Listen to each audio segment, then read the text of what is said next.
नमस्कार मित्रांनो, सिंह राशीच्या सर्व जातकांचे आपल्या चॅनलवर मनापासून स्वागत आहे. आजच्या या व्हिडिओमध्ये आपण सिंह राशीचा संपूर्ण वार्षिक प्रवास समजून घेणार आहोत. ग्रहांची गोचेरी, नक्षत्रांचे बदल आणि शुभ-अशुभ योगांचा तुमच्या आयुष्यावर काय परिणाम होऊ शकतो हे आपण 2-2 महिन्यांच्या टप्प्यात सविस्तर पाहणार आहोत. तर चला सुरुवात करूया. 1. चैत्र आणि वैशाख, संमिश्र फळ आणि खर्चावर नियंत्रण. वर्षाची सुरुवात चैत्र महिन्यात थोडी आव्हानात्मक वाटू शकते, कारण या काळात ग्रहांचा काहीसा विरोधी प्रभाव दिसून येईल. तरीही पौर्णिमेच्या प्रभावामुळे तरुणांसाठी नोकरीच्या संधी निर्माण होतील. मुलाखतीत यश मिळण्याची शक्यता आहे. मात्र गर्भवती महिलांनी या काळात आरोग्याची विशेष काळजी घेणं गरजेचं आहे. वैशाख महिन्यात शनी आणि मंगळ युतीमुळे काही अनपेक्षित खर्च वाढू शकतात. वाहन चालवताना विशेष सावधगिरी बाळगा. पण दुसरीकडे गुरूच्या शुभ प्रभावामुळे नोकरीत मान सन्मान वाढेल आणि सरकारी माध्यमातून लाभ मिळण्याची शक्यता आहे. 2. ज्येष्ठ आणि आषाढ, करिअरमध्ये प्रगती. ज्येष्ठ महिन्यात ग्रहांचा वेग खूप गतिमान राहील. याचा फायदा विशेषतः तरुणांना होऊ शकतो. नोकरीच्या मुलाखतीत यश मिळेल आणि नवविवाहितांच्या आयुष्यातील काही प्रश्नही सुटू शकतात.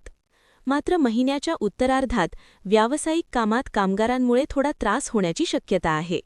तरीही शुक्राचा अनुकूल प्रभाव तुमच्यासाठी लाभदायक ठरेल. आषाढ महिन्यात शुक्र भ्रमणामुळे नोकरीत तुमचे वर्चस्व वाढेल. विशेषतः जाहिरात, मीडिया किंवा क्रिएटिव्ह क्षेत्रातील लोकांना चांगले यश मिळू शकते. फक्त या काळात आहारावर नियंत्रण ठेवणं गरजेचं आहे. 3. श्रावण आणि भाद्रपद, सावधगिरीची गरज. श्रावण महिन्यात ग्रहस्थिती थोडी अस्थिर राहू शकते. नोकरीत काही अनपेक्षित घडामोडी होण्याची शक्यता आहे, त्यामुळे मन थोडे अस्वस्थ होऊ शकते. तरुणांनी चुकीच्या संगतीपासून दूर राहणं आवश्यक आहे. संशयास्पद व्यवहार टाळणेच योग्य ठरेल. भाद्रपद महिन्याच्या सुरुवातीला आर्थिक व्यवहार करताना विशेष काळजी घ्या. पण महिन्याच्या उत्तरार्धात वक्री शुक्राचा प्रभाव सकारात्मक राहील. विशेषतः कलाकार आणि सर्जनशील क्षेत्रातील लोकांना चांगले व्यासपीठ मिळण्याची शक्यता आहे. 4. अश्विन आणि कार्तिक, भाग्योदयाचा काळ. अश्विन महिना स्वतंत्र व्यवसाय करणाऱ्यांसाठी खूपच लाभदायक ठरू शकतो. मार्केटिंग किंवा सेल्स क्षेत्रातील कामांना चांगले यश मिळेल. गुरूचा अनुकूल प्रभाव दिसू लागेल, त्यामुळे ओळखीच्या माध्यमातून विवाहयोग जुळण्याची शक्यता आहे. कार्तिक महिन्यात गुरूच्या आगमनामुळे तुमच्या राशीतील ग्रहस्थिती अधिक मजबूत होईल. परदेशी संधी मिळण्याची शक्यता आहे. स्वतंत्र व्यवसाय करणाऱ्यांचे भाग्य उजळू शकते. फक्त पौर्णिमेजवळ यंत्रसामग्री हाताळताना काळजी घ्या. 5. मार्गशीर्ष आणि पौष, व्यवसायात तेजी.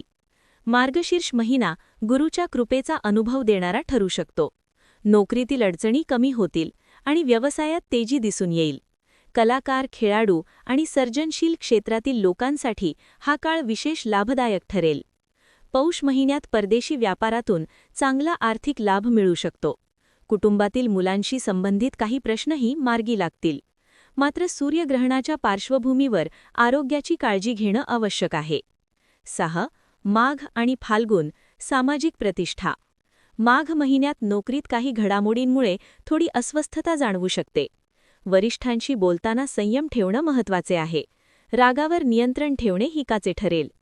तथापि महिन्याच्या उत्तरार्धात थकबाकी वसुलीसाठी काळ अनुकूल आहे. फाल्गुन महिन्यात वक्री मंगळाचा प्रभाव दिसून येईल. महत्त्वाच्या भेटीगाठी सशक्त होतील. ओळखीच्या माध्यमातून विवाहासाठी चांगली स्थळे येण्याची शक्यता आहे. मात्र कायदेशीर बाबींमध्ये सावधगिरी बाळगा. निष्कर्ष.